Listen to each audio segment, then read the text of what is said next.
అమెరికాలో చిందరవందరగున్న మీ ఇంటికి హ్యాండీమ్యాన్, క్లీనింగ్, ప్లంబింగ్ సర్వీసెస్ కోసం కాంటాక్ట్ ఇన్స్టా సర్వీస్. యూఎస్ లో ఎక్కడైనా ఎప్పుడైనా. For instant bookings visit instaservice.com.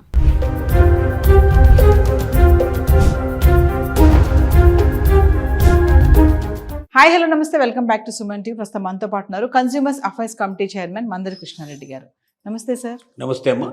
Sir, చూసుకుంటే ఐటీ రంగంలో వర్క్ స్ట్రెస్, ప్రెషర్ ఎక్కువైపోతుంది. మరి రీసెంట్గా పూణేలో ఒక అమ్మాయి సూసైడ్ చేసుకుంది. అంటే వర్క్ స్ట్రెస్ భరించలేక వీక్ అంతా వర్క్ చేయడం, సాటర్డే సండే మళ్ళీ కొత్త టెక్నాలజీ పైన స్టడీ చేయడం, మండే మళ్ళీ బ్యాక్ టు ఆఫీస్ అనమాట. వాళ్ళకి వర్క్ కూడా 12 hours ఉంటుందంట. అంటే ఐటీ సెక్టార్లో సూసైడ్స్ అనేవి బాగా పెరిగిపోతున్నాయి అనేసి అయితే ఒకటి చూస్తున్నాము. దీని గురించి ఏం చెప్తారు సార్? ఐటీ టెక్నాలజీలు పని గంటలు పెరిగిపోవడానికి, పని దినాలు పెరిగిపోవడానికి ముఖ్యమైన కారణాలు ఏమిటంటే, ఒకటి డ్రాస్టిక్గా ఎక్కువ మందిని తీసేయడం జరుగుతోంది. తీసేసిన వాళ్ళ పనిని ఉన్న వాళ్ళ మీద ప్రెషర్ పెంచడానికి ప్రయత్నం ఫుల్ఫిల్ చేయాలి వాళ్ళు. అందువల్ల ఏమైందంటే పని గంటలు పెంచాల్సి వచ్చింది, పని దినాలు పెంచాల్సి వచ్చింది. రెండోది ఏంటంటే కొత్త టెక్నాలజీ నేర్పాల్సి వస్తుంది వాళ్ళకి. ఇప్పుడు మనకు ఆర్టిఫిషియల్ ఇంటెలిజెన్స్ ఏదైతే ఉందో అది రోజు రోజుకి కొత్త పుంతలు దొక్కుతుంది. రోజు రోజుకి దాంట్లో మార్పులు వస్తూ ఉన్నాయి. ఆ వస్తున్న మార్పులు ఎప్పటికప్పుడు అందిపుచ్చుకోకపోతే ఈ కంపెనీ వెనకబడుతుంది అనేట్టు భయంతో ఉన్నటువంటి ఎంప్లాయీస్కి ఏఐ టెక్నాలజీని నేర్పించేందుకు ప్రయత్నం చేస్తూ ఉన్నాం. ఈ ఏఐ టెక్నాలజీ నేర్పించాలంటే దానికి సాటర్డే సండే మాత్రమే సాధ్యమవుతుంది. ఎందుకంటే మిగతా రోజుల లోపల రెగ్యులర్ వర్క్ ఉంటుంది. ఆ రెగ్యులర్ వర్క్ కాదని చెప్పి దీన్ని నేర్పడం మొదలు పెడితే రెండింటిని కాంబినేషన్ సరిపోదు. కాబట్టి సాటర్డే సండే ఇంతకుముందు మనకు 5 రోజులు పని విధానం ఉండేది. 5 రోజులు పని చేసి 2 రోజులు స్ట్రెస్ తీసుకోవడం వల్ల ఆ 2 రోజులు కాస్త వాళ్ళు హ్యాపీగా గడిపి ఇవన్నీ మర్చిపోయి మళ్ళీ 5 రోజులు పని చాలా బాగా చేసేందుకు ప్రయత్నం చేస్తారు. ప్రపంచవ్యాప్తంగా కూడా 5 days విధానం ఎక్కువగా ఉంది. ఎక్కువ వెస్టర్న్ కంట్రీస్ నుంచి వచ్చింది ఇది. 5 రోజులు వారంలో గాడిదలాగా పనిచేయి, 2 రోజులు గుర్రంలాగా పరిగెత్తు, నువ్వు కావాల్సినవన్నీ అనుభవించాలి. 2 రోజుల లోపల నువ్వు ఆనందాన్ని, సంతోషాన్ని పంచుకో. ఆ ఆనందాలు, సంతోషాలతోటి నువ్వు ఉల్లాసంగా ఉండి నీ మనసునంతా కూడా ప్రశాంతంగా చేసుకొని అప్పుడు వర్క్ మీద కాన్సన్ట్రేట్ చేస్తే వర్క్ బాగా చేయగలుగుతావు, ఉత్సాహంగా చేయగలుగుతావు అని. అంటే ఈ వర్క్ను మరింత ఉత్సాహంగా జరపడానికి 2 రోజులు సెలవులు ఇచ్చారు. కానీ ఇప్పుడు ఏమవుతుంది, ఆ 2 రోజుల్ని ఏఐ టెక్నాలజీ నేర్పించడానికి ఉపయోగిస్తున్నారు.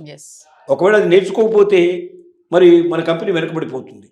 మన కంపెనీ వెనకబడిపోతే మిగతా కంపెనీలు ముందుకెళ్ళిపోతే మనకు ఆర్డర్స్ రావు. ఆర్డర్స్ రాకపోతే మనం డబ్బు చేసుకోలేము. డబ్బు చేయలేకపోతే మీకు శాలరీస్ ఇవ్వలేము. తర్వాత ఇంకా మరి పూర్తిగా కంపెనీనే మూసేయాల్సిన పరిస్థితి ఏర్పడుతుంది. కాబట్టి ప్రపంచంలో ఉన్న మిగతా కంపెనీలతో పోటీ పడాలంటే ఖచ్చితంగా మన కంపెనీ కూడా కొత్త టెక్నాలజీని అందిపుచ్చుకోవాలి. కొత్త టెక్నాలజీ అందిపుచ్చుకోవడం అంటే ఇప్పుడున్నటువంటి క్లయింట్స్ని మనం వదులుకొని, ఇప్పుడున్న బిజినెస్ వదులుకొని చేయడం కాదు. 5 రోజుల పాటు పని దినాలు పెంచుతున్నాం. ఈ పని దినాలు పెంచి మీకు పని టైంలు కూడా, పని దినాలే కాకుండా పని వేళలు కూడా పెంచుతున్నాం. ఇంతకుముందు 6 గంటలు 8 గంటలు పనిచేసి ఇప్పుడు 12 గంటలు కూడా పనిచేయాల్సిన పరిస్థితి, 10 గంటల నుంచి 12 గంటలు ప్రయాణం చేసిన పరిస్థితి పడుతుంది.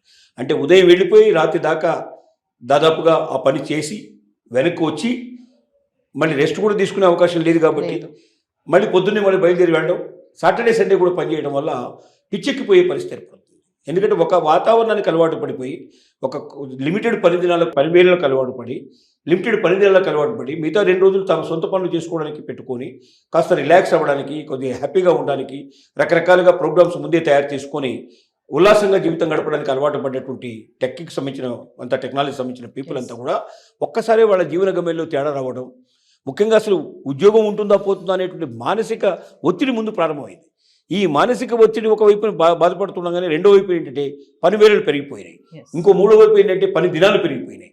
ఇట్లా ఇన్ని రకాల ప్రెషర్స్ను తట్టుకోలేక ఈ మధ్య పూణేలో అభిలాష్ అనే ఒక అమ్మాయి, ఆమె 21 years ఏజ్, తండ్రి, 21 అంతస్తులోంచి దూకి తను చనిపోవడం జరిగింది, ఆత్మహత్య చేసుకోవడం జరిగింది. అంటే ఈ పని ప్రెషర్ ఒక్కోసారి మానసికంగా ఏం చేస్తుందంటే టోటల్గా పూర్తిగా మనుషులకి దెబ్బతీస్తుంది. మానసికంగా పిచ్చితనం వస్తుంది, ఒక మ్యాడ్నెస్ వచ్చేస్తుంది, డిప్రెషన్లోకి వెళ్ళిపోతారు. ఒక విధానానికి అలవాటుపడ్డ మనుషులు సడన్గా వాళ్ళ విధానాలు మార్చుకోవడం వల్ల మొత్తం టోటల్గా జీవన విధానమే మారిపోయే అవకాశాలు ఉంటాయి. తద్వారా చాలా ఇబ్బందులు వచ్చే అవకాశం ఉంది. కార్ల్ మార్క్స్ అంటే మాక్సిమ్ గోర్కీ అనేటువంటి ఒక రచయిత అమ్మ అనేటువంటి ఒక పుస్తకం రాశాడు, మదర్. చాలా ప్రపంచ ప్రసిద్ధి చెందిన నవల ఇది. ఈ ప్రపంచ ప్రసిద్ధి చెందినటువంటి నవల, అమ్మ నవలలో అతను ఏం చెప్తాడంటే, కార్మికులు పనిచేసేటువంటి వాళ్ళు, వర్కర్స్ ఏం చేస్తారు, అర్ధాకలతోటి వాళ్ళు వెళ్తారు. ఎందుకంటే ముందు పని దొరకడం కన్నా ముందర వాళ్ళు అర్ధాకలే ఉంటుంది వాళ్ళకి. ఆకలి ముట్టిగా తీర్చుకునేటువంటి పరిస్థితులు ఉంటారు. ఎవరైతే పేదవాళ్ళు, నిరుపేదలు ఉంటారో వాళ్ళే కఠినమైన పనులు చేసేటువంటి కార్మికులుగా మారుతారు. అంటే బొగ్గు బావుల్లో పనిచేయడం కానీ ఇలాంటివి జరుగుతుంటాయి. వాళ్ళు పేదరికం నుంచి బయటపడడానికి ఎక్కువ డబ్బు సంపాదించాలన్న కోరికతో దాంట్లో చేరతారు. కానీ అప్పటిదాకా అర్ధాకలతో ఉంటారు. ఈ అర్ధాకలతో దాంట్లో జాయిన్ అయినప్పుడు అంత పని, చాలా కఠినమైన పని, పొద్దున్న నుంచి రాత్రి దాకా ఆ పని బాగా కఠినమైన పని చేసేసి ఇంటికి వస్తారు.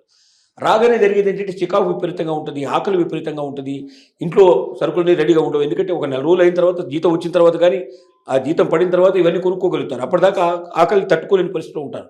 భార్యాభర్తలు గొడవ పడతారు, విపరీతంగా పెళ్ళ మీద అరుస్తాడు. ఎందుకంటే ఉన్న ఏకైక అవకాశం అదే కదా తనకున్నది.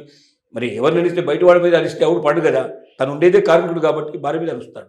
అరిచినప్పుడు వాళ్ళిద్దరు భార్యాభర్తల మీద గొడవ జరిగిన తర్వాత ఏ స్నేహితుల దగ్గర డబ్బు తీసుకొని లేకపోతే ఎవరు అప్పు చేసేసి తాగేస్తాడు. తాగి మళ్ళీ ఇంటికి వస్తాడు. మళ్ళీ పెళ్ళ మధ్య ఇద్దరు మళ్ళీ గొడవ అవుతుంది. ఆ రాత్రి నిద్ర ఉండదు. మళ్ళీ పొద్దున్నే లేచి మళ్ళీ పరిగెత్తాల్సి ఉంటుంది.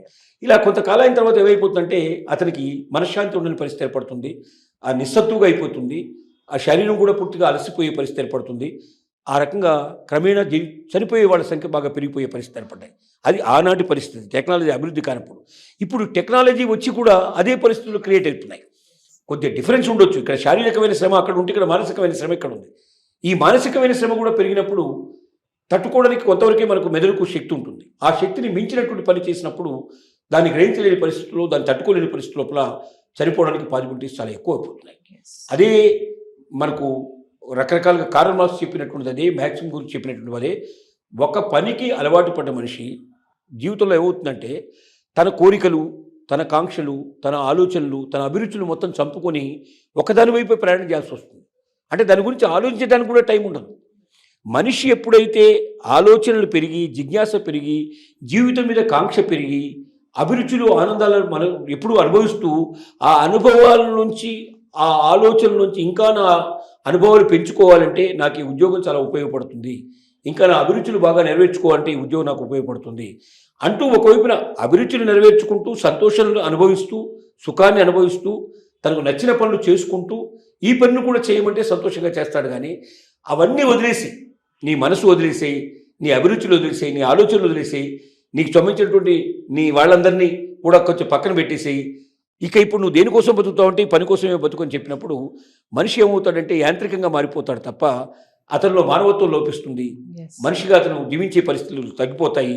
ముఖ్యంగా టెక్నాలజీ సంబంధించింది అయితే ఏమవుతుందంటే టెక్నికల్ వర్క్ కాబట్టి దాన్ని గ్రహించడానికి మొత్తం మనసంతా దీని మీద దృష్టి పెట్టాల్సి వస్తుంది, మెదడంతా దీనికోసమే పనిచేయాల్సి వస్తుంది. అప్పుడు ఏమవుతుందంటే డిటాచ్ అవుతుంది, ప్రపంచంతో విడిపోతారు, ఇతరుల మనుషులతో తన సంబంధించిన సన్నిహితులు అందరితో విడిపోతారు.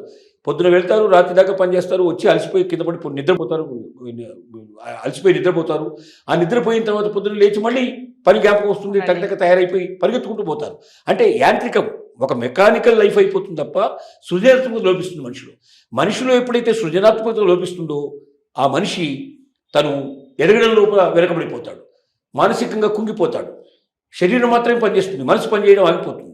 టెక్నాలజీ మనసుతో కూడా పని, శరీరమే కాదు మనసుతో చేసే పని టెక్నాలజీ. కాబట్టి ఏమవుతుందంటే ఇక్కడ శరీరం అలసిపోతుంది, మనసు కూడా ఒక రకంగా అలసిపోయే పరిస్థితి ఏర్పడింది. మనసు శరీరం ఎప్పుడైతే అలసిపోయిందో డిప్రెషన్ స్టార్ట్ అవుతుంది. ఆ డిప్రెషన్లోంచి ఆత్మహత్య చేసుకోవాలన్న కోరికలు కూడా పుడతాయి. రకరకాల ఒక ఆత్మహత్య కాకపోయినా మ్యాడ్నెస్ రావచ్చు, డిప్రెషన్ రావచ్చు, మనిషి పనిచేయలేని స్థితికి చేరుకోవచ్చు. రకరకాల దీనికి ఇంప్లికేషన్స్ ఉంటాయి దీనివల్ల. కాబట్టి దీన్ని తగ్గించాలంటే ఖచ్చితంగా కంపెనీలు ఆలోచించాలి. ఎంతసేపు ఉన్న మనుషుల్ని తీసేయడం, ఉన్నవాళ్ళకి పనివేళలు పెంచడం, పనిదినాలు తగ్గించడం, ఇలాంటివి చేసి ఉన్న ఎంప్లాయీస్ను కూడా దూరం చేసుకునే పరిస్థితి ఏర్పడుతుంది. టెక్నాలజీలో మిగతా వాళ్ళకన్నా ముందు వెళ్ళాలని కోరిక చివరికి దేనికి దారి తీస్తుందంటే ఆ టెక్నాలజీ నేర్చుకోలేక, ఆ ఉద్యోగాన్ని వదులుకోలేక రెండింటి మధ్యలో డిప్రెషన్ పప్పులు ఎక్కువ పెరుగుతారు. ఇలాగ జపాన్లో కూడా ఇలాగే జరిగింది కొంతకాలం. జపాన్ లోపల ఇలాంటి టెక్నాలజీ మీద ఎక్కువగా జనాల్ని ఎక్కువ కాలం పనిచేయించడం, ఎక్కువ పనివేళలు పనిచేయించడం వల్ల కొంతమంది జపానీయులు మరణించినట్టుగా జపాన్ టెక్నాలజీ సంబంధించిన వంశం సంబంధించినట్టుగా మనకు చరిత్ర చెప్తోంది.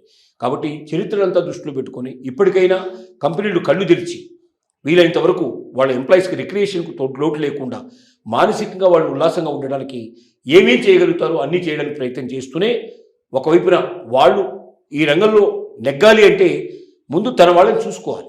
ఎంప్లాయీస్ని ఎప్పుడైతే కష్టపెట్టి బాధపెట్టి వాళ్ళకి శారీరకంగా యంత్రాల్లాగా పనిచేయడం మొదలుపెడతారో అప్పుడు వాళ్ళకు సెన్సిటివ్నెస్ కోల్పోతారో ఆ కంపెనీ కూడా పూర్తిగా మూతపడాల్సిన పరిస్థితి ఏర్పడుతుంది. దీన్ని దృష్టిలో పెట్టుకొని మరొకసారి పునరాలోచన చేసి కంపెనీలు తమ యొక్క విధానాన్ని మార్చుకుంటే తప్ప అస్తిత్వంగా ప్రపంచంలో నిలబడలేమని చెప్పి మాత్రం ఖచ్చితంగా మనం చెప్పగలం. ఎస్, అంటే ఏఐ వల్ల ఉద్యోగాలు పోతున్నాయని కాకుండా ఇప్పుడు ఏఐ వల్ల ప్రాణాలు కూడా పోతున్నాయని అనుకోవచ్చు అంటారు. ఖచ్చితంగా.